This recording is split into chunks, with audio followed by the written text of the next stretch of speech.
Agora eu gostaria de pedir a todos que possam nos ajudar a receber ele que é mestre e doutor em endocrinologia clínica pela Universidade Federal de São Paulo, para fazer a palestra e passar os seus conhecimentos com a palestra Fadiga, a grande queixa do momento e as inúmeras causas médicas. Por favor, recebam o doutor Flávio Categiani. Obrigado pelo convite, é uma honra estar aqui. Um congresso que eu já estou há quase 30 anos. Que desde a minha primeira presença aos 8 anos de idade, em Fortaleza. Não, foi antes.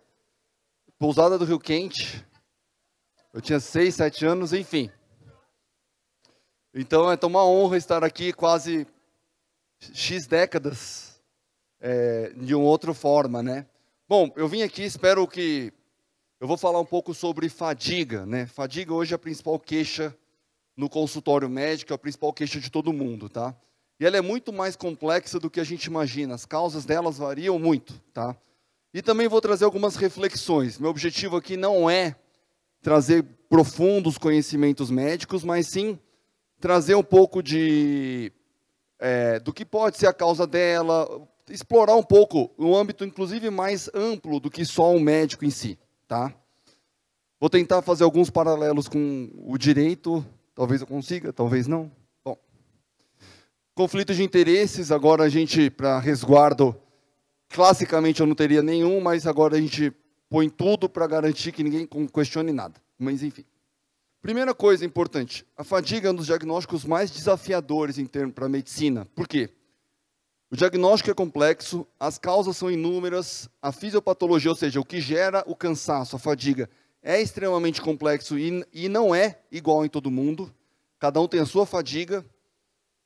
Ela tem a variação da fadiga, ela varia muito de população para população, depende de aspectos culturais. A própria percepção da fadiga varia muito, tá? E os impactos que são principalmente na qualidade de vida,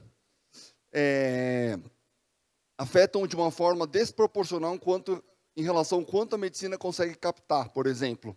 Tá? A gente, na área da endocrinologia, a gente tem muita dificuldade de gerar tal da evidência científica para aquilo que é qualidade de vida. Tá? Porque a gente depende de scores, né, objetivos. Então, a gente tenta transformar algo que é subjetivo em objetivo. Tá? Isso vem sendo rediscutido. Além disso, você não tem marcadores objetivos, né? Então, tudo isso torna muito desafiador para o médico tratar um paciente com fadiga como queixa principal. Algumas coisas. Por que todos precisam entender a importância da fadiga? Primeiro, hoje ela é a queixa número 1, tá? No século XXI. Ele é um sinal médico inicial para mais de 100 doenças. Tá? Às vezes, ela é o primeiro sinal, tá? De problemas de tireoide, de menopausa a câncer. Tá? Trombose, demência, tudo isso pode ter início com fadiga. Ela não é um sinal, ela é um sinal muitas vezes não médico, mas que mostra um desequilíbrio, vocês vão entender. A percepção de fadiga é muito subjetiva, tá? O que é fadiga? Às vezes a gente ignora a fadiga, porque às vezes a gente não tem opção. E é um sintoma estereotipado e marginalizado, né? É proibido admitir que está cansado, né? No mundo de alta performance de hoje, tá? Fazendo uma análise mais ampla, as tecnologias não ajudaram muito a gente, tá? Elas avançaram mais rapidamente do que nós. Então, a gente fica nesse celular o tempo inteiro, né? Então, é assim, é uma intoxicação digital e uma escravidão pseudo-voluntária, tá? A gente não consegue desligar do celular. O maior desafio é separar a pessoa do celular quando ela está na cama, tá? E está destruindo. E existe uma sensação de urgência constante e necessidade de resposta rápida, né? No WhatsApp. Se a pessoa não responde rápido, você já fica bravo com a pessoa. Se ela leu e não respondeu, então, né, vocês não surtam. Né? A pessoa ela pode estar dirigindo, ela pode estar indo dormir, ela pode estar no banheiro, ela pode estar indo tomar banho, ela pode estar momentos íntimos, enfim, tudo. E existe também a coisa chamada FOMO, Fear of Missing Out. É o medo de estar desatualizado em relação ao que está acontecendo no mundo, né? Você acabou de pousar o avião, 1h30 de voo, você já liga porque deve ter explodido uma bomba em tudo quanto é lugar. você não sabe o que está acontecendo. Já perdeu 1h30 de atualização. Olha isso. Tá? E aquele movimento com o dedo no celular, ele gera os circuitos cerebrais são muito próximos do caça-níquel que fica rodando no cassino. Só para vocês terem noção do que a gente está falando, tá? Então, assim, é uma escravidão moderna e é uma liberdade que prende, se a gente não souber lidar com isso. Eu, de vez em quando, tento pôr no modo avião, surtam comigo, hoje já está mais tranquilo, para tentar dar uma... Bom, aí a gente tem uma pressão por perfeição. Há uns 8, 10 anos atrás começou a questão do coaching, né? Então, assim, tem aquela coisa da performance, né?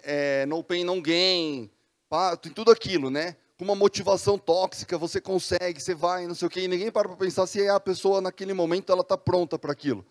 Produtividade tóxica, positividade tóxica. Tudo vai ficar bem, tudo maravilhoso, sendo que às vezes não vai, e está tudo ok.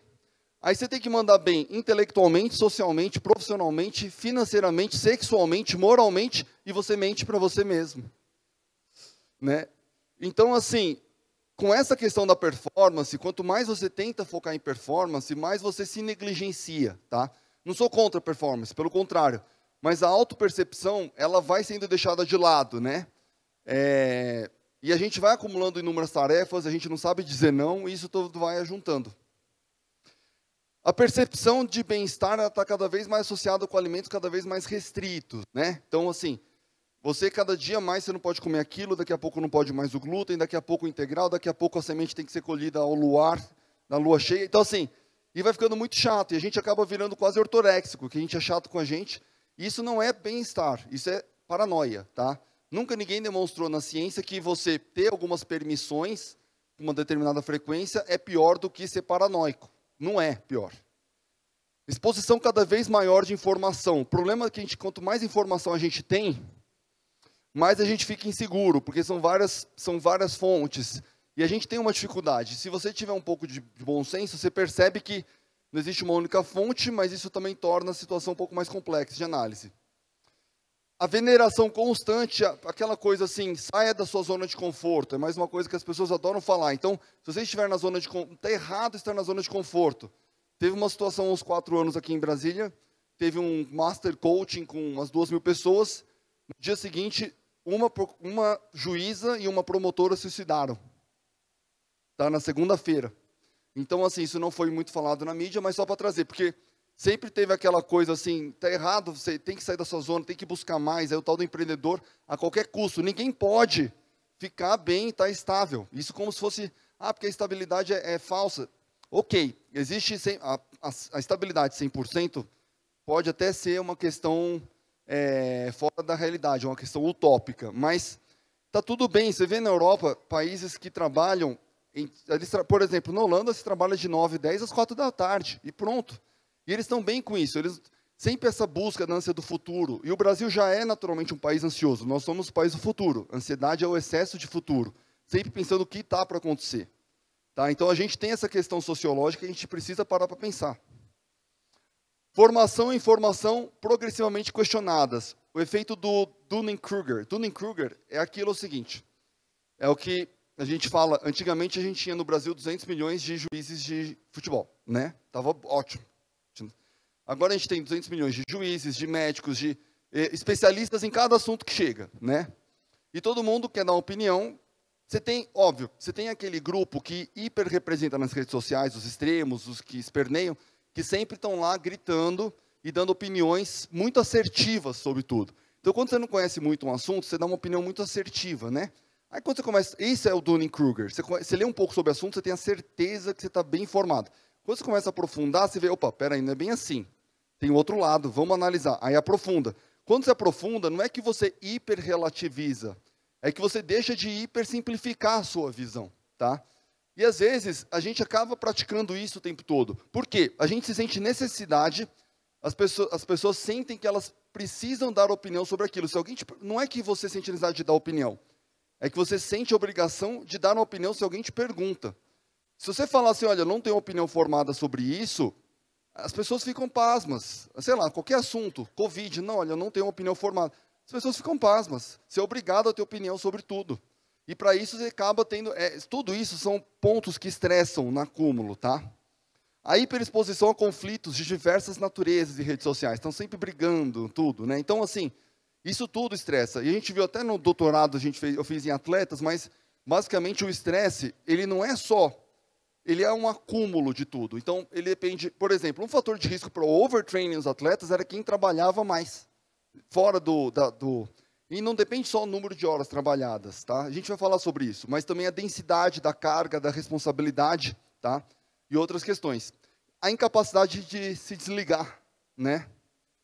E a hiperexposição ao excesso de informações. Tem uma questão muito interessante aqui que eu queria falar. A gente sempre acha que o problema que a gente está vivendo ele é sempre maior, tá? A gente sempre acha que... Então, assim, hoje a gente acha que o mundo está pior do que sempre, né? Só que será que... E a gente vê um aumento de relatos de problemas por conta das redes sociais e das mídias, todo mundo relatando sempre problema em todo lugar. Aí a gente tem a sensação, a percepção de que tudo está pior do que nunca. Mas você já parou para pensar que, na verdade, antes se denunciava muito menos, antes se reportava muito menos? Tá? Então, muitas das coisas que acontecem agora, a gente acha, todo mundo está indo mal, mas, por exemplo, a expectativa de vida no mundo nunca foi tão alta. Tá? A gente está conseguindo dividir problemas psiquiátricos, a gente está conseguindo conversar mais, pessoas têm mais, por conta de uma conscientização coletiva maior. Então, assim, antigamente muita coisa era guardada, tá? Na medicina, a gente às vezes ouve falar de epidemias, epidemia de nódulo de tireoide, todo mundo tem nódulo de tireoide. É uma epidemia de nódulo de tireoide ou uma epidemia de diagnóstico de questões que eram subdiagnosticadas no passado? Então, a gente tem que tomar um pouco de cuidado nisso. O que isso tem a ver com fadiga? Tudo. Porque todo problema adicional, ele é um estressor adicional. Tá? Redes sociais, né? Mundo digital. A tecnologia, ela amadureceu mais rapidamente que a gente. Tá? Então, agora a gente está na situação da divulgação do que é fake news, não é fake news, mas também o limiar de fake news, trazendo uma análise mais aprofundada. Fake news, o que é fake news exatamente? Qual que é o limite? Será que fake news é aquilo que é narrativa contrária ao que eu acredito? E aí você gera esse termo fake news, quem discorda aumenta o ódio contra quem classificou contra fake news, e você gera um ciclo vicioso de ódio e divisão. Então, isso tudo gera um estresse adicional, tá? Parte das polarização não tem problema, mas o ódio entre os polos, causado por essas questões, ela aumenta o estresse e ela gera muito mais fadiga, tá? A rede social nos faz sentir inferiores. Vamos lá. A grama do vizinho é sempre mais verde, sempre foi. Aí você vai nas redes sociais, a pessoa não vai ficar postando os problemas dela todos os dias. Sim, ela tende a postar os melhores momentos. É mais ou menos, é uma realidade maquiada dela, mas que ela não faz de propósito. Ninguém pensa. Você não posta assim, hoje meu dia hoje eu estou triste, hoje eu estou não sei o quê. Não, você vai postar momentos felizes, aniversário, viagens, etc. Só que você, inconscientemente, você acha que aquela é a única realidade daquela pessoa. Então, aquela grama do vizinho que já é naturalmente mais verde, quando você é exposto continuamente a isso piora muito mais, tá? E a gente não tem ainda uma capacidade de conscientização sobre isso tudo, né? Então, assim, a gente tem uma exacerbação desses processos e a gente ainda não sabe lidar com isso. Isso mina, isso acaba com a nossa autoestima, porque a gente sempre acha que todo mundo está melhor. E aí, o que acontece? A gente tem que também ter algumas reflexões. As redes sociais, elas representam os extremos, tá? Quem é mais ponderado, normalmente prefere ter paz do que ter razão. Então, ela fica quieta. A maioria das pessoas ficam quietas, tá? E você acaba tendo uma percepção diferente daquilo que você vê na realidade. Então, a realidade não é aquilo. Aquilo ali é uma pseudo-representação, tá? O impacto da Covid no entendimento sobre redes sociais, tá? A supressão de vozes, independente de pensamentos, do que se acredita ou não acredita, a supressão de vozes faz mal em si. O tal do misinformation, ele é importante até determinado ponto, você saber, só que existem os limites, e a gente não está maduro o suficiente para saber quem vai determinar os limites, né? Sinais incipientes de amadurecimento. Tem uma coisa, assim, não trazer só notícia ruim, né? Mas hoje você já não vê tanto as pessoas desabafarem sobre a vida pessoal lá, nas redes, igual era no Facebook há 8 anos atrás. Então, eu começo a identificar alguns sinais de amadurecimento. As pessoas estão pensando um pouquinho mais antes de sair publicando sentimentos de raiva. Então, por exemplo, o último que eu vi foi uma pessoa que saiu detonando a esposa, aí 2 dias depois até foi consultar comigo, eu falei, olha, depois você voltar, vai ter que explicar para todo mundo. Foi o que aconteceu. Então, assim, mas tem acontecido cada vez menos. Sim, e evitar se expor. Isso as pessoas têm pensado, tá? Agora tem uma coisa interessante, é um exercício, né? Enquanto aquele tal do detox, suco detox, na verdade não tem muito embasamento na ciência, a pessoa se sente mais leve, porque ela acaba comendo melhor, mas enfim, o detox digital, ele existe. Isso existe, tá? A questão é, conseguiria fazer? Quanto tempo? Como que ficaria, né?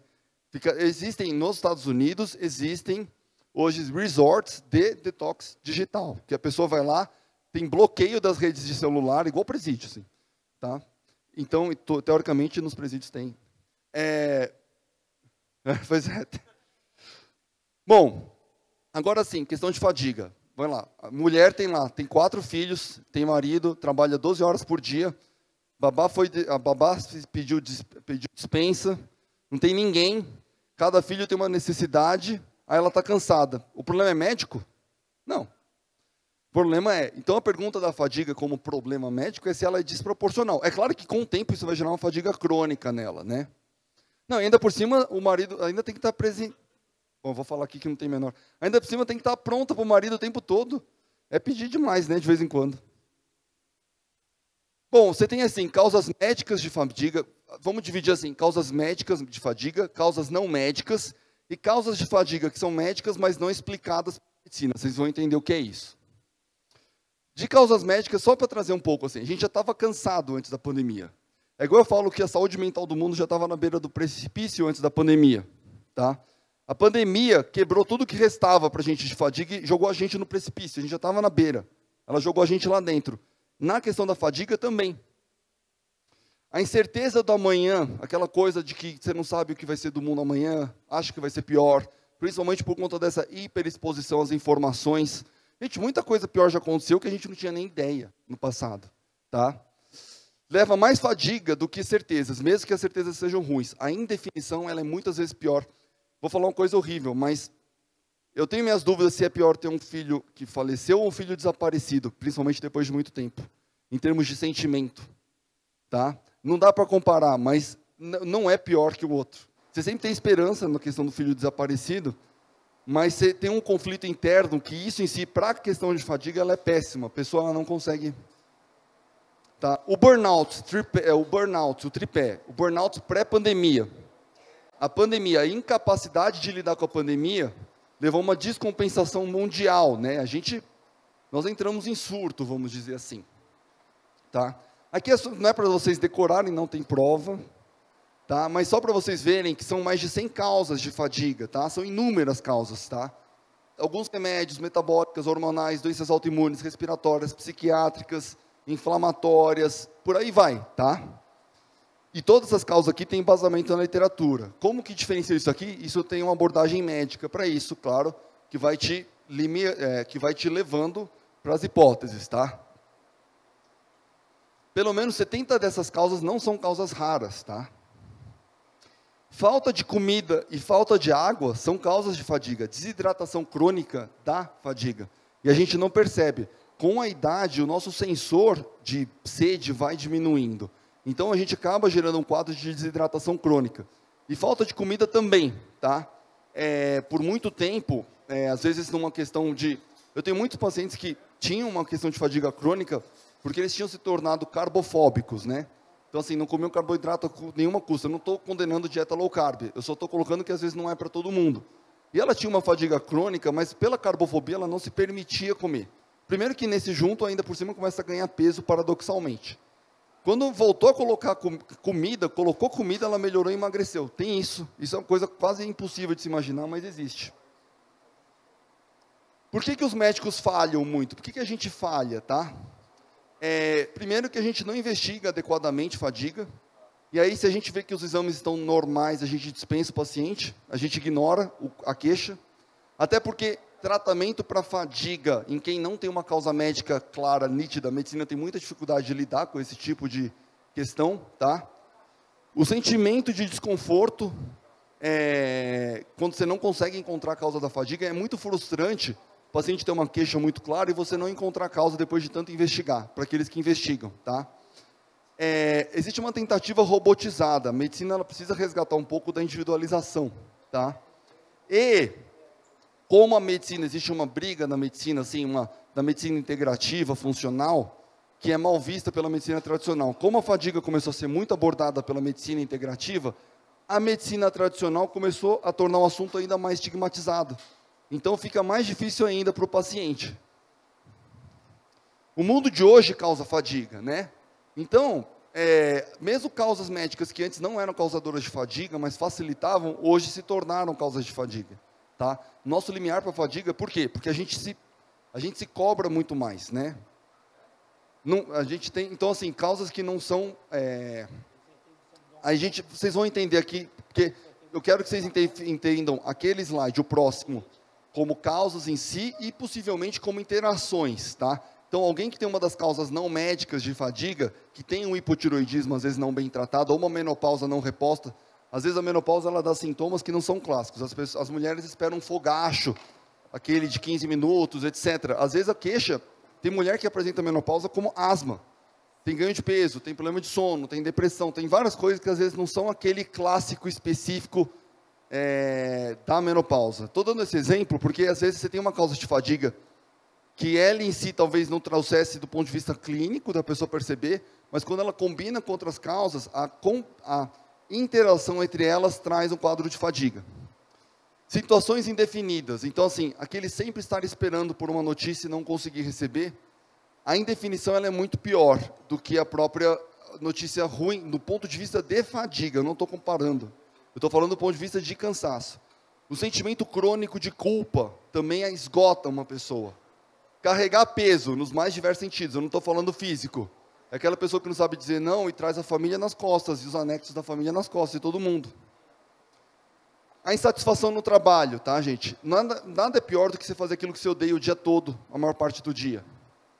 Consumo desenfreado de carboidratos e açúcar, e o mais bizarro quando você começa a comer doce, é difícil parar, tá? Tem semelhanças com cocaína, com algumas outras, existe na medicina um tabu de se falar isso abertamente, mas é fato.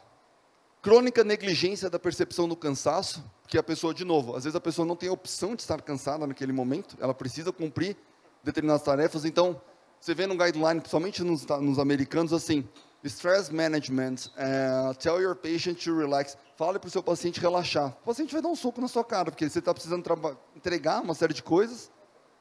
Vício em mídias sociais, ele também cansa muito, você está sempre ali esperando.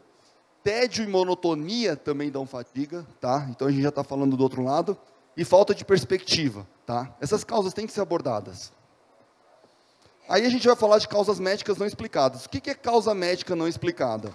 É quando você tem uma fadiga crônica que não tem causas palpáveis em exame de sangue, em exames de imagem, que não tem algum fator orgânico causando aquilo, tá? E nela entra síndrome de burnout, fadiga crônica, o overtraining, acho que nós temos grandes atletas de elite aqui, alguns.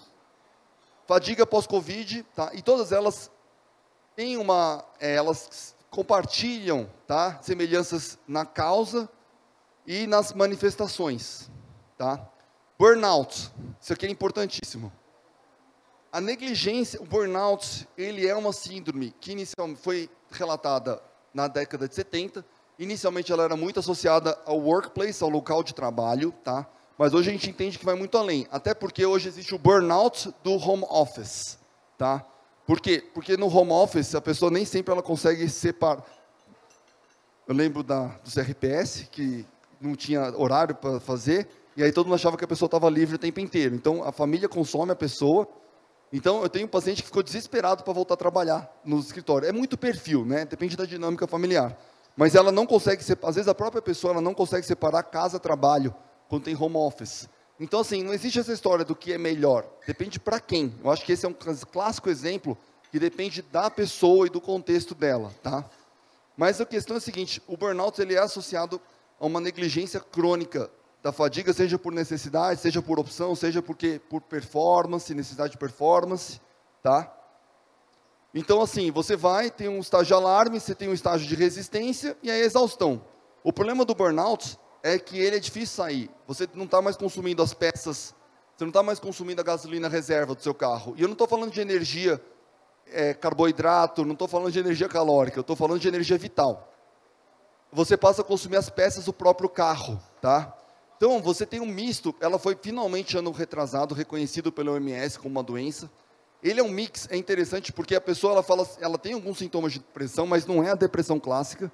Ela tem alguns quadros de ansiedade, e ela tem uma sensação de que ela não é mais ela mesma, tá? É uma combinação dos três, em maior ou menor proporção, tá? Existe uma fraqueza desproporcional, uma piora cognitiva e principalmente uma percepção de piora cognitiva. A pessoa acha que já não... E isso torna a pessoa pior ainda, porque ela se sente num fracasso, ela se sente num declínio, ela se sente que está indo água abaixo, tá? Incapaz de melhorar após um período de descanso. Então, um burnout mesmo, a pessoa passa 5, 7 dias viajando, ela não volta plenamente descansada. Muitas vezes porque ela não se desligou de verdade. Fadiga mental central. É difícil explicar isso porque não é aquela fadiga física. É uma fadiga que realmente a pessoa ela não tem aquela força central de levantar. E não é procrastinação, tá, gente? É um pouco diferente. Sensação de um abismo psicológico. Sintomas de pânico. Então, tem momentos que dá uns sintomas de pânico. Não chega a ser um ataque. Mas dá aquela sensação, por exemplo, que a pessoa ela não pode ter contato com alguma coisa que gerou aquele estresse, que ela já começa a ter taquicardia. E sensação de fracasso, de desesperança e de que não é mais o mesmo. Características que induzem o trabalho. Aí é muito interessante isso aqui. Uma coisa é você trabalhar 8 horas numa questão manual. Apesar que o excesso de monotonia para alguns é um fator. Mas a densidade da demanda cognitiva, a responsabilidade, as incertezas, a necessidade de você renegar aquilo que era prioridade porque você precisa resolver algumas outras questões, a incapacidade de se permitir relaxar de verdade, tá? Não adianta, você fala assim, em inglês fala tempo de quality time, resting quality time, que é o tempo de descanso de qualidade. Só que esse tempo de descanso de qualidade, ele necessitaria obrigatoriamente que você se desligasse completamente daquilo que está te estressando. Isso hoje é quase impossível, porque todo mundo pede só 5 minutos da atenção. Os 5 minutos para uma pessoa de um dia, o dia dela já impactou todo o resto do dia. Se ela sentir que ela precisa estar minimamente alerta, porque alguém vai precisar de 5 minutos da atenção dela para alguma coisa, aquilo já quebra completamente o descanso verdadeiro. Tá? E tédio e monotonia, como eu falei. Similaridades com depressão, fibromialgia, ansiedade, pânico e síndrome de fadiga crônica. Os sintomas mentais e cognitivos, nesse caso, eles são secundários aos sintomas de fadiga crônica intensa. Então, o que acontece? Não é que a pessoa está ficando com demência. Tá? Existe até na geriatria uma coisa chamada pseudodemência, que é uma falsa demência gerada por uma depressão profunda. Quem tem acima de 70, 75 anos, o quadro de depressão ele não aparece como um quadro de depressão usual. Ele, às vezes, vem com uma perda de interesse nas coisas. Tem uma coisa chamada anedonia, que é a perda de prazer naquelas atividades que você tinha. Você vai se desinteressando e ela vai se demandando cada vez menos. Ela vai se fechando. Então, parece que a pessoa desenvolve uma demência, mas não, ela é uma depressão. Síndrome de fadiga crônica é uma coisa muito pouco conhecida ainda das pessoas, tá? Só passou a ser falada um pouco mais agora por conta do pós-Covid, né? Eu vou falar de pós-Covid, óbvio. Isso aqui é interessante porque síndrome de fadiga crônica não é burnout, ele é diferente, tá? Ele tem algumas coisas que são muito interessantes. Ele tem uma coisa que chama PEM, Post-Exertional Malaise, mal-estar pós-esforço. Então a pessoa treinou, sei lá, 10 minutos, 15 minutos, e não é frescura de quem é sedentário. Ela fica de cama 48 horas, tá? Isso é o PEM, isso teve muito no pós-Covid.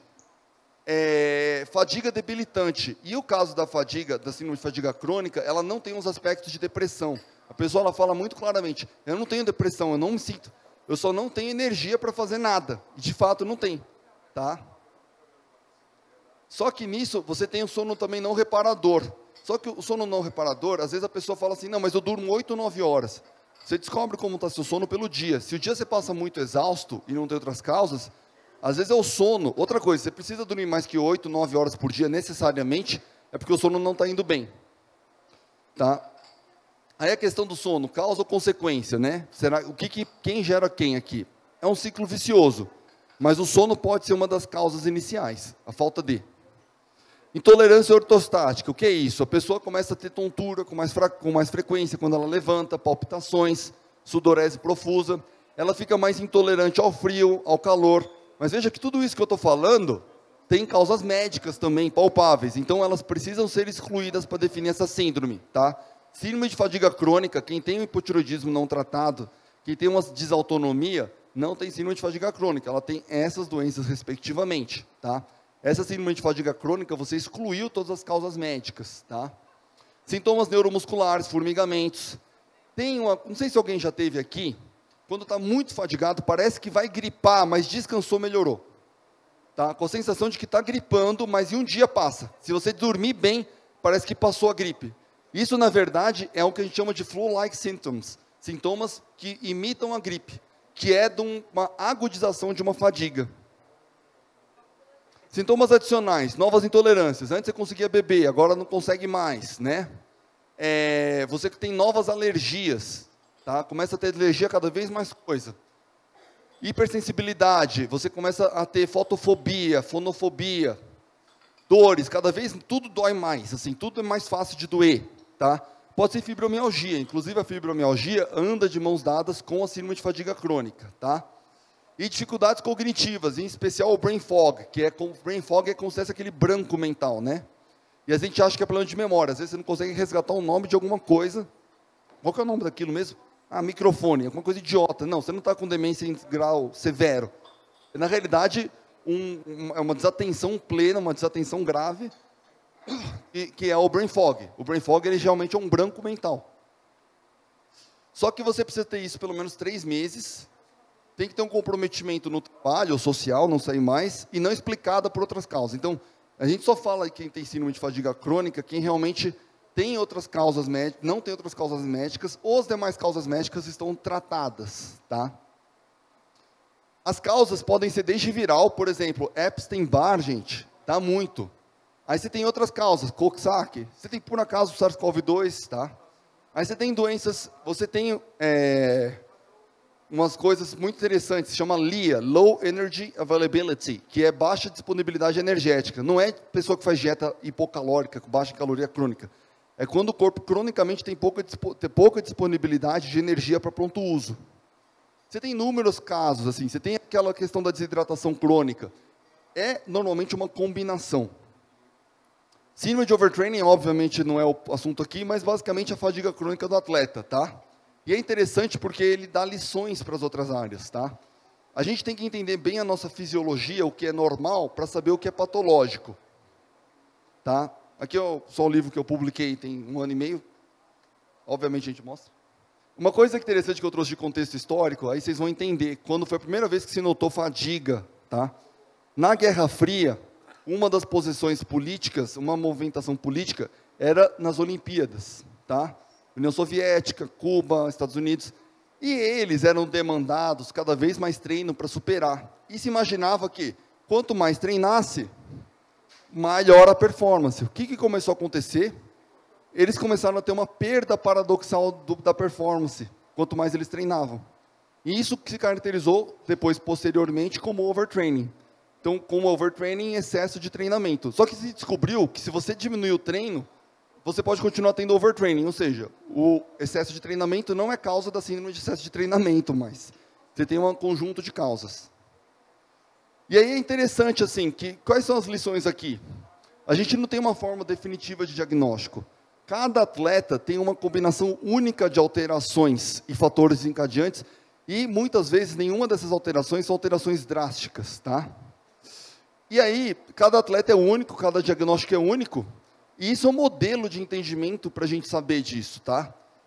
Óbvio que isso torna a questão muito mais complexa, a análise muito mais complexa. Se a gente consegue responder numa primeira camada de análise de investigação, maravilhoso. Se não, a gente tem que ir mais a fundo. Aí, assim, um exemplo de diagnóstico inadequado, só para vocês terem um pouco de cuidado com a internet. Por exemplo, você pode ser induzido. Você fala assim, você tem ansiedade, dor crônica, não sei o quê, então pode ser fadiga, que a gente chama de fadiga adrenal, que foi a minha tese de mestrado, na demonstração de que ela não existe. Não é que a pessoa não tem fadiga, tá? Não é isso. A questão é que você é induzido a acreditar que você tem aquela doença por conta daqueles sintomas. Mas tem uma coisa na medicina chamada diagnóstico diferencial. Espera aí, não tem outras doenças que também podem causar esses sintomas?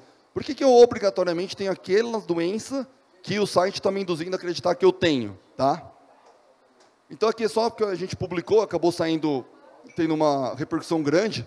De novo, isso aqui não é menosprezar a fadiga, tá? Isso aqui, na verdade, é chamar a atenção que a gente tem que fazer uma investigação de verdade. Óbvio que você tem questões aqui, como fazer um negócio desse em nível de saúde pública? Bem difícil, não é fácil. Aí eu falo, será que não tem outras causas de fadiga? Tem um monte, tá? Você tem um monte de causas de fadiga. A questão das adrenais é porque elas produzem cortisol. Então, as pessoas acham que com o tempo as adrenais cansam e param de produzir.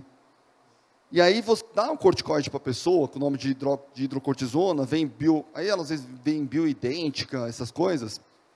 E o corticoide, vocês podem até não perceber, é porque normalmente a gente toma quando está em situação pior, mas ele dá energia nos primeiros dias. Então, a pessoa sente melhor com o corticoide, sendo essa causa ou não. Então, é só interessante para a gente saber que, às vezes, merece uma investigação um pouco mais aprofundada. Tem gente que, às vezes, o corticoide melhora porque tem uma doença autoimune que não foi diagnosticada e o corticoide tratou. Então, tem as sortes também. Fadiga na síndrome pós-Covid. Primeiro que a gente chama de pós-Covid ou Covid prolongada, né? A gente tem as duas teorias, tá? De que você teve uma sequência de alterações induzidas pelos vírus, gerando uma perpetuação de uma cascata de disfunções desencadeadas pelos vírus. Então, ele gerou disfunções, que gerou uma perpetuação. Eu brinco que é uma perpetuação, às vezes, temporária, então não é uma perpetuação. Mas, por exemplo, a neuroinflamação, a inflamação no sistema nervoso central, causada pelo vírus, já está muito bem descrita, tá? E vocês sabem que o Covid diminui até a reserva ovariana, ela pode acelerar em um ano, 2 anos, às vezes a menopausa em algumas mulheres. Ou Covid prolongada, será que tem a persistência do vírus nos tecidos, só que aí você não consegue detectar pelo aquele exame de PCR do nariz e da garganta, horrível? Perpetuação da proteína do vírus, latência, será que o vírus ele começa a ficar escondido, que a gente chama de reservatórios, e ele reaparece? Então, eu acho que a gente tem que rotular menos e entender mais, tá? Aqui é só, a gente chama de revisão sistemática, quando você pega um monte de estudo para responder uma pergunta, e você compara. E meta-análise é quando você põe os dados de cada um dos estudos e põe para analisar os dados todos juntos, tá? Esse aqui foi bem grande, publicou, não dá para ver, foi publicado tem 20 dias. O que ele mostrou aqui? É interessante. Ele diz que tem uma coisa muito que vai chamar a atenção de vocês aqui, é a variação na prevalência. Ele diz que o pós-Covid é de 6,2% e que a fadiga é de 3,2%, tá? E que 15% das pessoas persistem, 1 a cada 7 pessoas persiste após um ano, tá? Acho que eu estou causando mais fadiga que toda, né, falando tanto. E disfunções cognitivas. Aí você vem aqui, bom, então a gente tem aqui a prevalência entre 10% e 6%. Quem é o maior fator de risco para pós-Covid, ou Covid crônica? Sexo feminino. Ao contrário da Covid, cujo maior fator de risco para morte, hospitalização, etc., é o sexo masculino, independente de outros fatores, por questões hormonais. Para pós-Covid, o sexo feminino é o maior fator de risco, tá? O segundo maior fator de risco é a gravidade da Covid. Pessoas que tiveram Covid mais grave têm maior chance de ter pós-Covid, tá? Aqui tem uma coisa muito interessante. Manifestações gerais, tá? Fadiga é o primeiro que vem, seguido praticamente, tem assim o mal-estar pós-esforço, depende, ela sempre está em primeiro lugar. E tem o brain fog e a disfunção cognitiva. A questão que a gente tem aqui é o seguinte, para você detectar disfunções cognitivas pós-Covid, depende muito de como é feita a pergunta. Uma coisa é perguntar assim, você sente alguma alteração? Ou você pergunta assim, você tem alguma coisa, né? Então assim, depende muito de como você faz a pergunta, a sensibilidade da resposta depende de como é feita a pergunta. Tudo isso importa, por isso que tudo tem padronização. Mas você tem muito, a questão da fadiga e disfunções cognitivas, que são as mentais, elas têm um papel muito relevante aqui. E a gente também tem a questão da queda de cabelo pós-Covid, que é uma coisa quase universal. Eles dizem que é 22%, eu acho que teve 22%, eu acho que é um pouco mais do que isso, principalmente em mulheres, tá?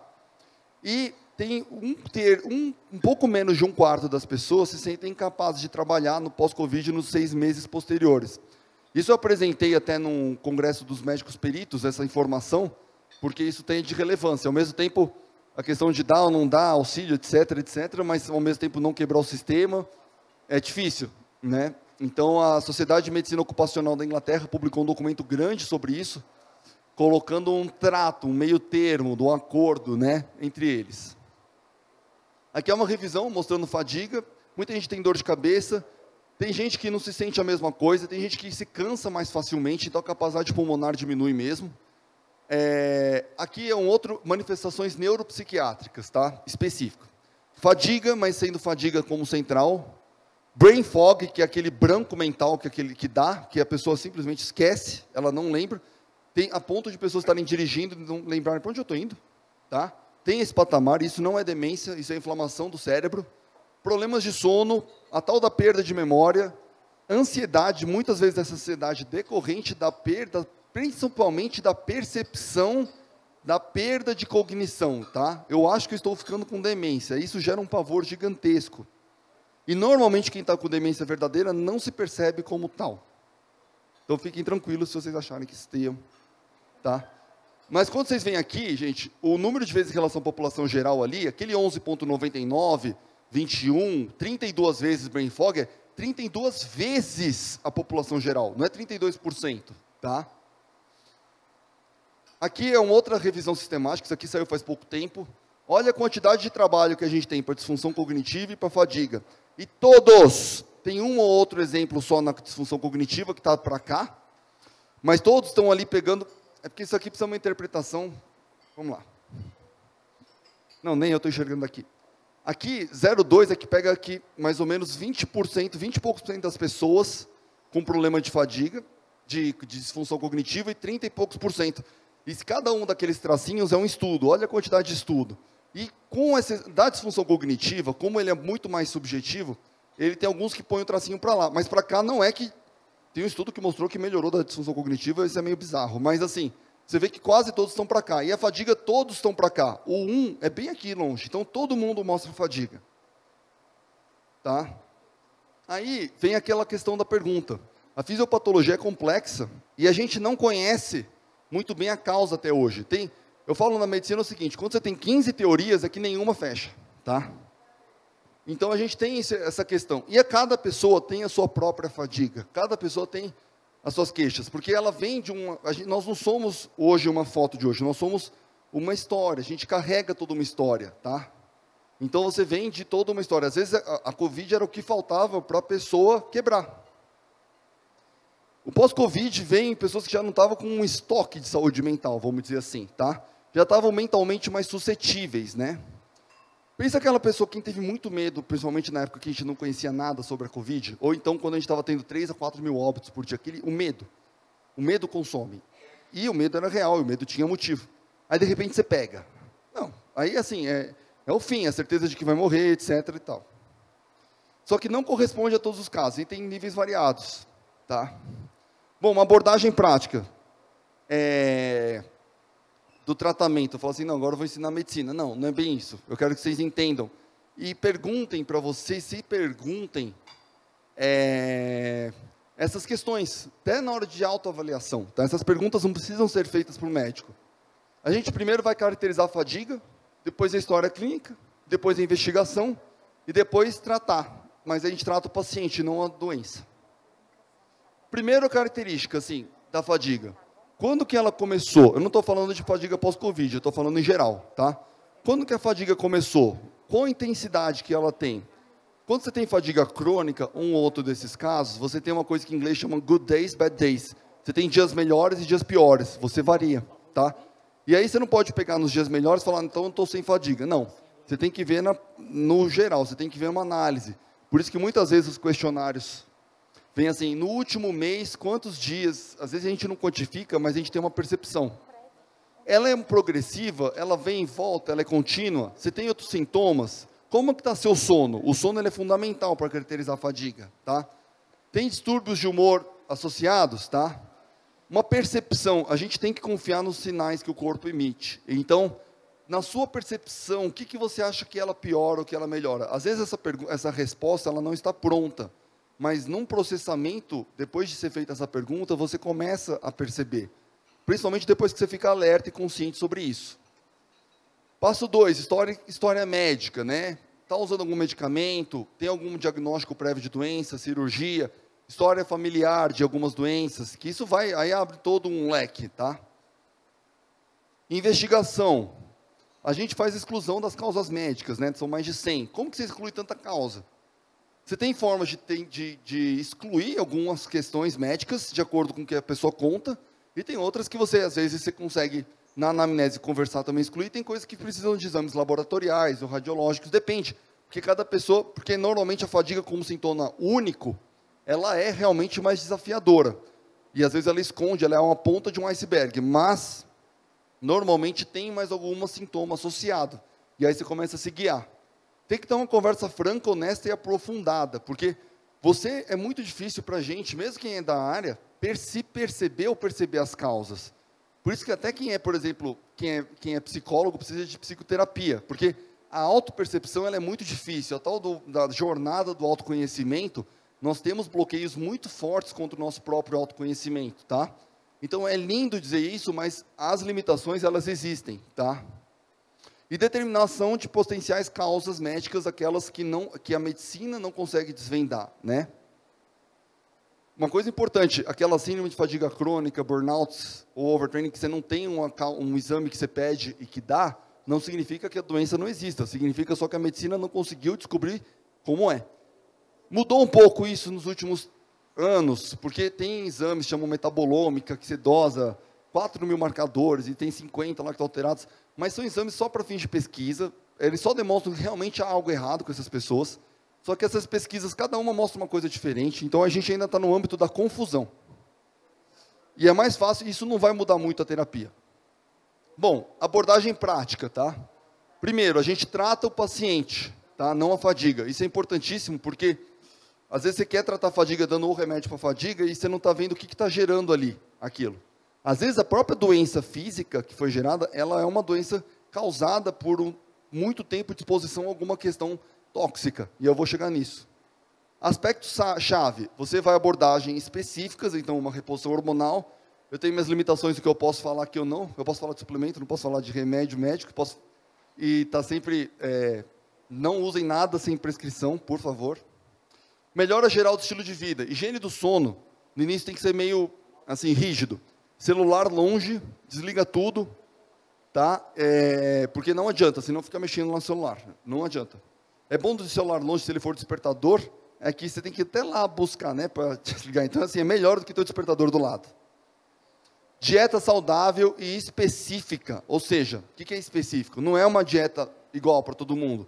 Tem gente que se dá melhor, tal, dieta anti-inflamatória, tem gente que se dá melhor com dieta sem glúten, tem gente que se dá melhor com dieta sem lactose, tem gente que se dá melhor sem castanhas, tem gente que se dá melhor fazendo uma dieta com mais carboidratos saudáveis, depende. Tem gente que está por falta de comida. Tem tudo, tem opostos nessa história. Uma excelente hidratação contínua. Então, assim, a regra da hidratação, ela é obrigatória, ela é uma condição sine qua non aqui. Um exercício progressivo. O que eu quero dizer progressivo? Não vai se jogar de vez na academia, não precisa fazer fisioterapia o resto da vida, mas não se joga de vez 5 vezes por semana. Eu tenho um paciente que eu atendi ontem, que ele falou assim, eu só treino segunda-feira, porque eu fico dolorido o resto da semana.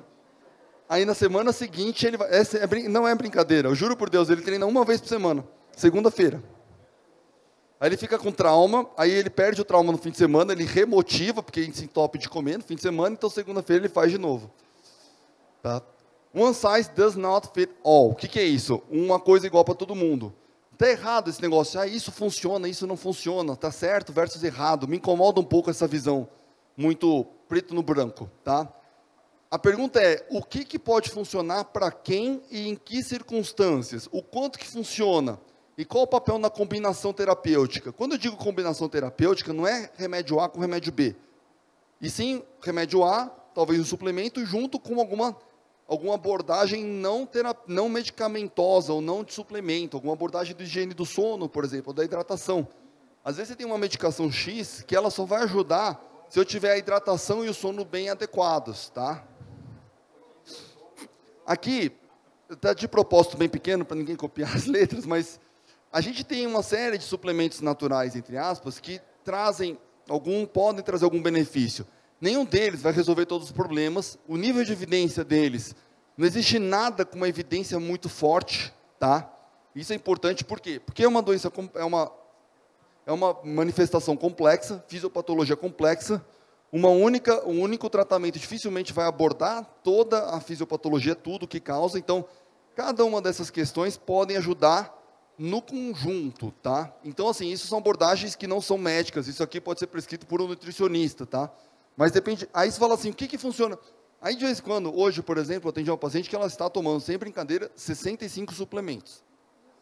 Aí você olha assim, ela falou assim, tudo aquilo ali pode ter algum grau de evidência, mas ela toma o compêndio inteiro. Ela falou assim, vamos tentar ser uma coisa mais inteligente ali. E ela não estava tendo a resposta. Aí eu falei assim, ó, não sobrou nada de suplemento aqui para eu prescrever, não tem nada. É mais fácil eu tirar, vamos até assim, tirar um pouco, por quê? Se você for usar tudo que se ouve falar que melhora, pronto, acabou. Só que o detox, que não é suco detox, eu acho que é importante isso falar, porque a gente parece que não, tá? Mas, às vezes, de um ambiente hostil, de mídias digitais, de ondas, às vezes, de Wi-Fi, tem essas teorias também, tá? Eu não vou deixar de colocar só porque ela não é uma teoria supostamente confirmada. Dos efeitos deletérios dessas mídias sociais, de pessoas de relacionamentos tóxicos, tá? A gente, tal do relacionamento tóxico, eu sei que virou na moda, que está a moda falar, mas tem muitos casos, sim, e nem sempre porque o relacionamento é tóxico, a outra pessoa é ruim. Às vezes foi a dinâmica do relacionamento que tornou a situação tóxica, e não porque uma é ruim e outra é boa, tá? Dos ingredientes e de alimentos não naturais e de necessidade de mais e mais bens materiais, tá? Assim, constante, sempre está precisando. Então, assim, cada um desses vai piorando a nossa fadiga, tá? Talvez se a gente conseguir desintoxicar disso tudo, claro, parece um mundo perfeito, vai viver no interior. Não, isso também vai gerar fadiga na pessoa, ela vai ficar lá de monotonia e tédio, ela sai correndo alguns dias e volta. Então, na verdade, é saber o tal do equilíbrio. Só que o equilíbrio não é igual para todo mundo. Igual quando sai ranking de cidades com melhor qualidade de vida. Gente, qualidade de vida depende do que a pessoa gosta, do que ela... Tem gente que gosta de viver no meio do mato, tem gente que odeia o mato, que quer em distância, que quer ficar no meio do burburinho. Então, o conceito de qualidade de vida é individual. A questão de prevenção de estados de fadiga, a questão do sono adequado, um estilo de vida saudável, problemas resolvidos e questão de espiritualidade, que faz muito bem para muitas pessoas, tá? Independente de religião, tá? E assim, tentar evitar ambientes hostis ou pessoas tóxicas, etc, etc. Às vezes aquela pessoa que te consome, não é uma pessoa ruim, mas é uma pessoa que inconscientemente ela consome você, naqueles 15 minutos. Então, e é difícil dizer não, você magoa, tudo, mas é uma autoproteção. A diferença, o tal do egoísmo é egoísmo ou individualidade? Ou você respeita a sua individualidade, né? Fica a pergunta. Lições. Focar em um único aspecto, achar que tudo está causado por aquilo, pode limitar o diagnóstico e reduzir o sucesso do tratamento. Quando eu digo tratamento, de novo, não é só remédio. A fisiopatologia ela é complexa, ou seja, o que gera a fadiga é complexo, são múltiplos mecanismos, tá? Tentar simplificar pode levar a erros no diagnóstico. Não adianta querer encontrar um padrão único e prescrever ou fazer a mesma coisa para todo mundo, tá?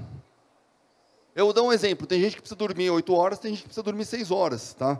A medicina está começando a entender que nem todo mundo precisa das 8 horas, tem gente que dorme 6 horas e talvez porque durma muito bem seja o suficiente. Então aqui eu não vou colocar dormir 8 horas por dia, e sim ter um sono reparador. Diversas conversas entre os sistemas e diversos aspectos que eu falei para vocês. Às vezes você tem uma causa médica que em si não geraria uma grande fadiga, mas você tem uma situação crônica e difícil de resolver que é fadigante em si. Então a combinação tem um sinergismo negativo. O que é o sinergismo? Na biologia ou na medicina, é quando 1 mais 1 dão 3. Então cada uma delas contribui para uma potencialização. A busca de diagnósticos diferenciais e também induzidos por circunstâncias, tá? Às vezes você tem uma situação que você sabe o que está te causando ali, é circunstancial e tende a melhorar. E às vezes você pode ter um pouco de paciência e melhora. Mas a busca das causas de diagnósticos diferenciais é realmente muito recomendada, porque às vezes você está focando só em um aspecto e você vê que você está esquecendo de olhar todo o resto, tá? Trata o paciente, não o rótulo, tá? O tratamento ele é multidimensional, multidisciplinar e multiterapêutico. Multiterapêutico não é múltiplas drogas, são múltiplas abordagens. Aí eu falo o seguinte, esqueça o rótulo, trate o paciente Cada paciente tem uma estratégia única, detectar dentro do que é normal para aquele paciente o que é patológico e disfuncional, tá? E lembrando que o paciente continua vivo e funcionando, né? Então, a gente tem que saber manejar até esse aspecto. Então, por exemplo, o paciente tem que entregar, ele está numa missão, ele precisa entregar, ele tem 2 filhas. Não, abandona as filhas, vai fazer um retiro de 2 meses, viaja. Não, a pessoa tem uma vida, a gente precisa, dentro do que a pessoa pode ou não pode, dentro das limitações, estabelecer uma estratégia. Aqui é isso, basicamente. Eu estou aberto para dúvidas. Normalmente, eu vou dormir bem, sem nenhum tipo de problema, nenhum tipo de sobrecarga. Mas, usualmente, eu tenho acordado com muita dor de cabeça e a cabeça muito pesada. A que se deve isso? Porque eu durmo, e a gente parte da premissa de que o sono é reparador. Aí tem que investigar, tem muito tempo isso? Tem algum tempo. Mas eu durmo bem, eu vou dormir bem, não tenho problema. Mas você acorda cansada, parece que passou um caminhão por cima. Acordo muito cansada, com dor de cabeça e com a cabeça muito pesada. Mas não precisa de medicamento para ao longo do dia eu voltar ao normal. A dor de cabeça desaparece durante o dia, sem precisar de medicamento. Mas eu acordo com a dor de cabeça. Mas a senhora é mais noturna? Oi? A senhora é mais da noite ou do dia? Eu sou do dia. Mas ainda, porque mesmo sendo do dia, às vezes, a pessoa acorda às 5 da manhã e o horário do ciclo biológico dela é acordar às 8. Então, ela não funciona até às 8 e aquilo dá muitos sintomas se ela tem que acordar mais cedo. Eu estou falando de hipótese, tá? Não é causa, óbvio que tem que investigar. Aí você tem inúmeras causas para isso, desde a apneia do sono, você tem causas, às vezes, até do ponto de vista inflamatório, depende. Porque isso requer uma investigação mais aprofundada, né? Então, depende muito. E, às vezes, tem gente que realmente, que a pessoa, porque uma coisa que chama atenção acordou muito cansada, mas melhora ao longo da manhã e fica bem o resto do dia, às vezes é uma questão do ciclo biológico que não está batendo com o sono. Isso pode acontecer. Doutor, eu percebi assim que esse assunto da fadiga, ele confunde-se muito com questões, doenças psicológicas também, né? Sim, ele tem total correlação com a questão psicológica. Por isso que, na verdade, todas as questões, por exemplo, o burnout, ele tem aspectos de personalidade associados, né? Então, normalmente a necessidade de autoafirmação para alguma coisa de performance em tudo o tempo todo reflete alguma falta, né? A gente entra no âmbito da psicologia, que é muito intenso. Aqui a gente já está tratando, por isso que eu falo que as causas não médicas importam muito, tá? Porque às vezes é a pessoa se cobrando demais, e aí entram, normalmente, as causas psicológicas entram desde uma falta, de uma autoafirmação, de necessidade de... Aí entra na questão até de rejeição em tal momento. Aí você passa a ter um outro mundo de explicações que seriam os reais bases da causa da fadiga crônica. É aquela pessoa que sempre está com fadiga por um motivo ou outro. Então, assim, tudo isso ele é extremamente relevante. Por isso que eu falo que as causas não médicas, não tinha como falar das causas não médicas. Tá? Isso, de fato, é a questão psicológica do que gera a fadiga. Às vezes, a pessoa também... existe um pouco de autoflagelo, mas não estou falando de histeria. Eu estou falando assim, de autoflagelo, de se colocar em situações inconscientemente que deterioram a pessoa, e ela não entende por que ela se joga naquilo. E, na verdade, se você for ver, é alguma autopunição. Tá?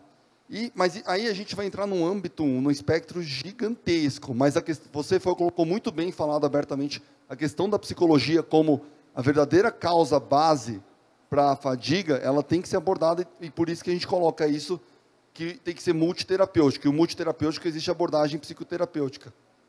A fadiga está sempre ligada, de alguma forma, à falta de oxigenação cerebral sanguínea, e se a COVID, um dos maiores problemas dela tem a ver com coágulo. Sim, você tem a questão de uma hipoxigenação crônica, só que isso é muito difícil, porque muitas vezes o problema da não oxigenação não é no nível sanguíneo. A COVID, ok, eu já chego nela. Às vezes você não consegue entregar o oxigênio nas todas as células. Só qual que é o problema disso? Como que você identifica?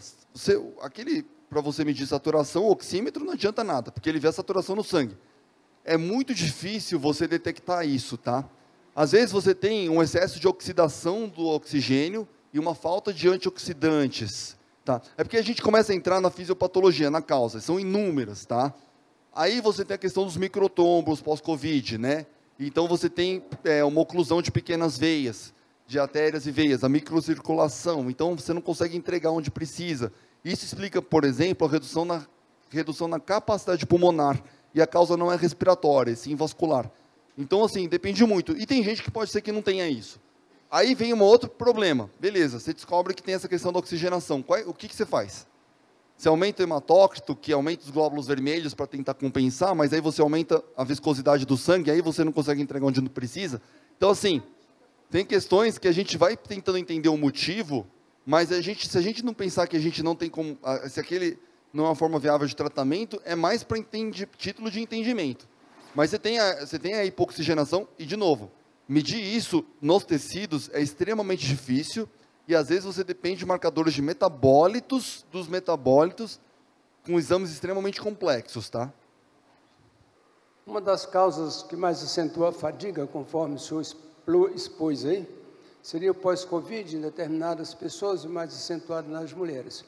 Mas a pergunta que eu faço é se a fadiga, ela se manifesta primeiramente no corpo físico para o mental ou do mental para o físico, ou os dois em conjunto? Os dois em conjunto e de forma bidirecional. Tá? Bidirecional. Porque aí você tem uma compensação. Você tem uma fadiga física, e aí a mental fica lá, tentando estimular. Aí você tem uma fadiga compensatória mental. E vice-versa. Tá? E é muito difícil separar os dois, porque hoje em dia, por exemplo, quais são os dois maiores órgãos endócrinos no corpo? A gordura e o músculo. Então depende de cada pessoa, de qual que é maior. Mas eles conversam, por exemplo, com o cérebro. Muito. São pelo menos 150 hormônios que conversam com o cérebro, tá? Então você tem sinalizadores de comunicação, muitos, de vai e volta.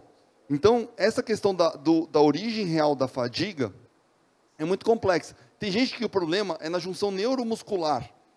O músculo não consegue responder perfeitamente ao comando do cérebro. E aí você tem uma fadiga porque você tem um esforço compensatório. Então você tem uma percepção que é central, mas ela também é física. Então varia muito. Uma resposta mais simples do que isso torna a análise menos precisa, né? O senhor considera que as questões de redução ou baixa hormonal podem ser desencadeadoras também da fadiga? Não, sem dúvida. E que o tratamento ainda, por muitos médicos, principalmente os médicos mais antigos, endócrinos mais antigos, com reposição hormonal poderia ser uma boa saída para a maioria das pessoas? Eu acho que por uma parte, depende muito do paciente. Você tem que estabelecer uma cronologia, né? Você tem que excluir outras causas, e às vezes a pessoa tem uma deficiência de vitamina B12, por exemplo, que em si só não causa muita coisa. Aí a mulher entra na menopausa, ou o homem passa a ter um problema de testosterona, e nenhum dos dois sozinho causa tanta fadiga, mas a combinação causa. Nesse caso, tudo é custo-benefício. Aí a gente vai numa outra palestra, assim, quando contraindicar, indicação e contraindicação, tem linha, tem perfil, depende. Então, assim, usar o hormônio para reposição na deficiência de fato, para melhora de fadiga, hoje, inclusive, é indicação formal. A reposição, por exemplo, a reposição na menopausa depende da mulher. Essa mulher é como ela está e como ela fica, que determina a custo-benefício mais do que qualquer marcador de exame, tá? Então, realmente, a reposição hormonal, para melhora de qualidade de vida, quando há deficiência, não tem... Hoje, assim, a não ser que tenha contraindicação, e se aquilo realmente trouxer uma qualidade de vida, eu acho que não existe... É uma indicação mesmo. A questão que tem que imaginar é o seguinte, você parou, pode voltar. Tem gente que, depois que para, ou se vai desmamando, melhora, mas aí varia muito. Mas não é um tratamento de 2 semanas, é um tratamento que demora, às vezes, anos, né? Detectada a fadiga, a família tem como ajudar isso sem agir com condescendência? Ou toda a família tem que entrar também no tratamento? O problema... Porque a gente acaba descontando na família e a família às vezes não sabe que a gente tem essa doença. Como agir em família sem ser condescendente? Você sabe que entra a questão terapêutica na história. Para mim, aí entra a questão de terapia. Às vezes terapia em casal ou familiar, porque a terapia ela não vai servir para resolver os problemas, mas ela vai servir para conscientizar. Então eu brinco que eu vejo casal que já vem com terapia pronta e casal que ainda não tem a terapia, né? O casal com a terapia pronta é o homem que já sabe que uma vez por mês ele tem que passar 2 dias fora, assim, de casa, de vez em quando. Mas ele entende, isso daí não é necessariamente algo errado. E a mulher entende também que passa, porque realmente são situações incontroláveis. E uma coisa importante é o seguinte, a fadiga dá irritabilidade, tá?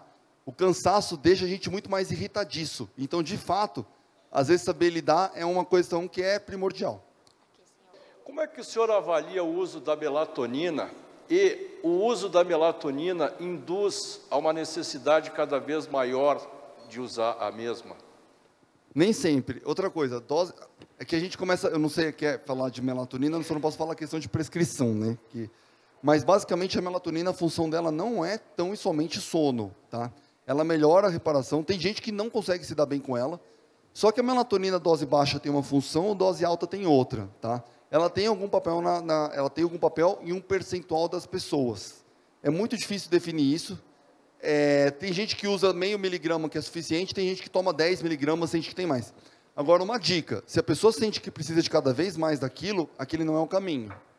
Isso é importante.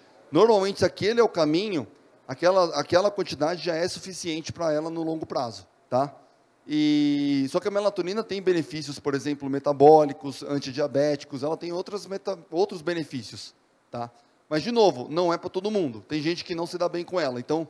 É aquela coisa, não é a mesma coisa igual para todo mundo.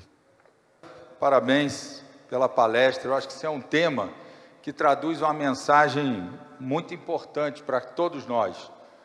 Cuidem-se, ou nos cuidemos, né? Independentemente da fase de vida em que estejamos. Eu, particularmente, que já estou assim no final do Cabo da Boa Esperança, para me juntar a todos eles aqui, me aposentar, eu fiquei cansado eu já saí daqui com fadiga. Se aparecer mais um processo no meu SAPS, eu vou pedir um atestado, entendeu? Já estou me preparando para isso. Mas eu queria também fazer um registro, além da fadiga, do orgulho que eu pressenti daqui. Orgulho da sua mãe, a Ana Dorinda, que está ali, do Weber, porque você fez uma palestra brilhante, e que eu tenho certeza tocou a mente e o coração de todos nós. E o Toninho ali, que também está na ativa como eu, né, Toninho? Que a gente possa levar também esses conceitos, que às vezes os colegas ativos não se preocupam muito, enquanto estão na atividade, em se cuidar. Mas, olha, parabéns, Flávio, uma mensagem extremamente importante. Creio que, mais uma vez, a Amprev acerta em trazer um tema como esse, trazer uma preocupação. E eu tenho certeza que você vai sair daqui com muita consulta online para fazer, né? Todo mundo vai querer entrar aí na senha, distribuir senha, acho que vai ser o jeito, mas meritório, porque eu sei da sua dedicação, do seu empenho, do quanto você abraça a sua profissão com enorme carinho, e quanto você tem nesse tema de bem-estar, de saúde, uma preocupação permanente da sua profissão. Então, parabéns. E eu fecho aqui com uma pergunta light, uma pergunta de quem já está fadigado, né? Saber de você aqui, qual é a primeira medida que cada um de nós tem que tomar quando percebe algum desses sintomas que você apontou, de que forma que a gente tem que dar assim, uma virada de chave na nossa vida para encontrarmos o bem-estar? O primeiro é aprender a se perceber e se conhecer. Essa chave, ela leva todo o resto. Porque quando você passa, e a maioria, a gente não tem essa noção, a gente não se percebe, a gente não permite se perceber.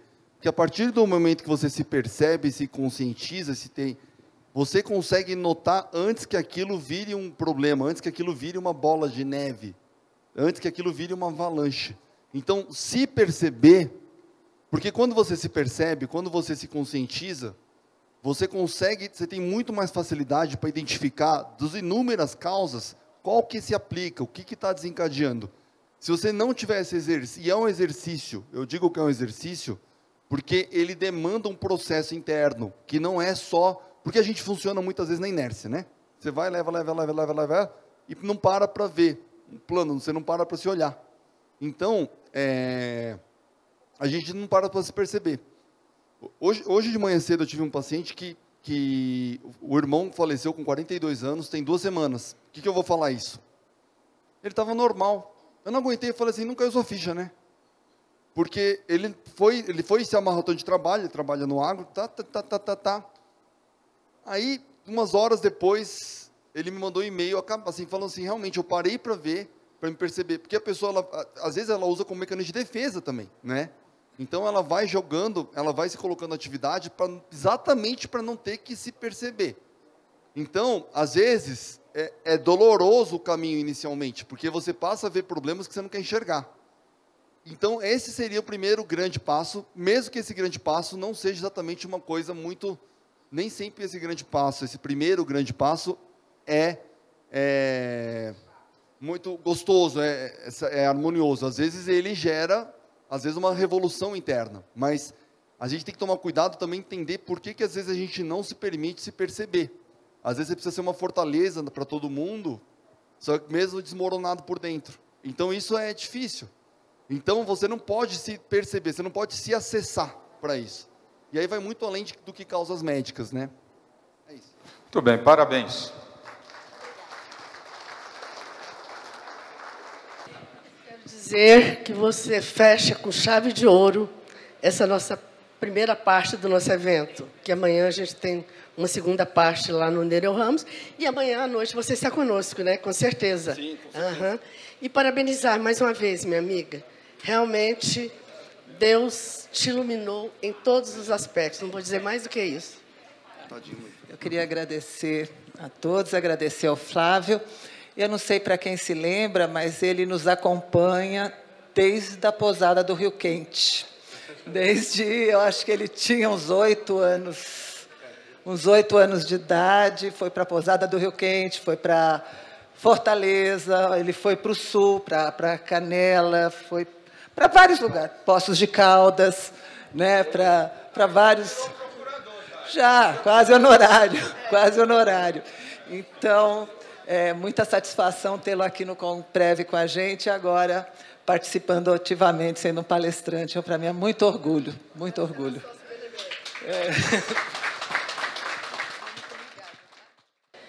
Eu gostaria de dizer para todos o seguinte, quando a gente começou a montar o Comprev, evidentemente que a primeira coisa que a gente teve que fazer foi exatamente trabalhar um programa.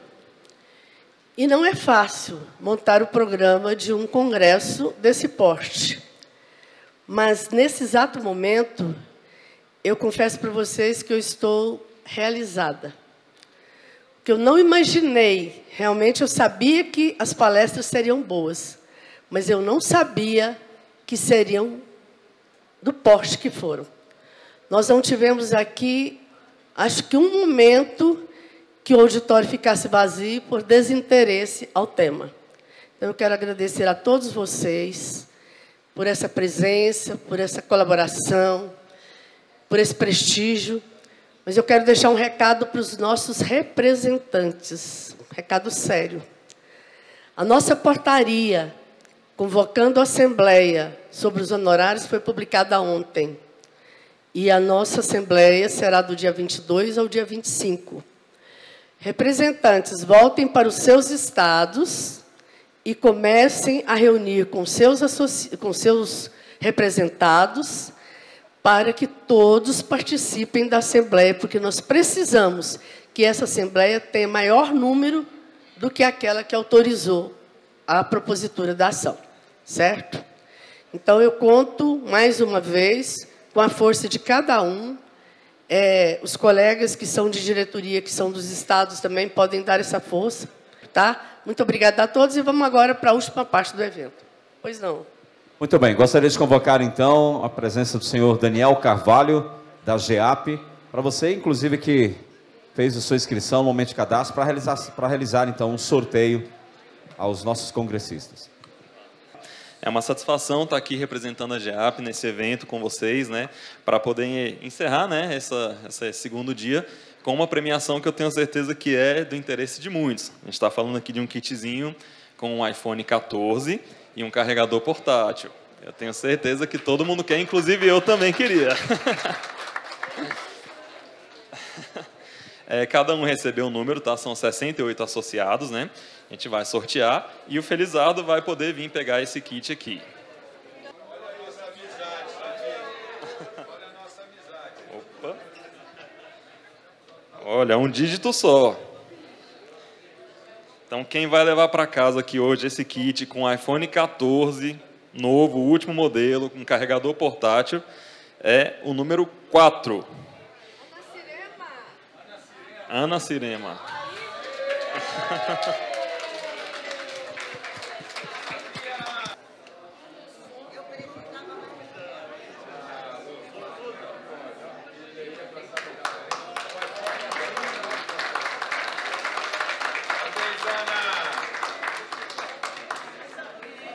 Quem quiser mais informações sobre os nossos planos, nosso site www.geap.org.br e o nosso WhatsApp, quem quiser anotar, 61 99988 1145. Qualquer dúvida, qualquer informação, a gente está à disposição para atender vocês.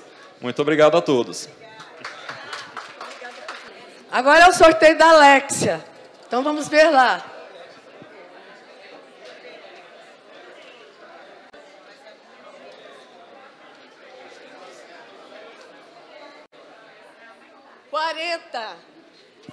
Número 40. Olha, 4, depois 40, temos, hein? Oscar! Ah, não, aí não! Aí não, o Sul! Só o Sul, vem cá. Só o Sul! Ah, não.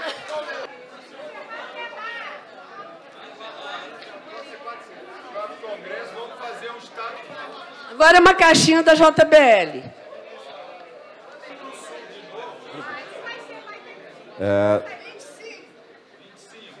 Número 25. Aproveitando a oportunidade, deixando aqui claro que esses brindes, esses prêmios, na verdade, estão sendo oferecidos aqui em nome da Market Club, viu? Market Club. Um oferecimento aqui, um dos nossos patrocinadores do evento.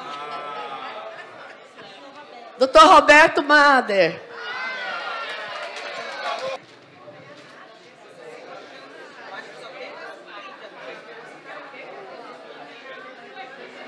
E por último, uma camisa da Copa.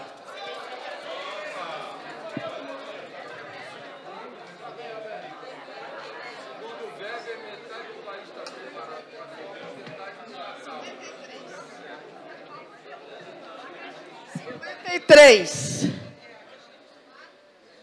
50. Ivan Benato. Doutor Ivan José Benato.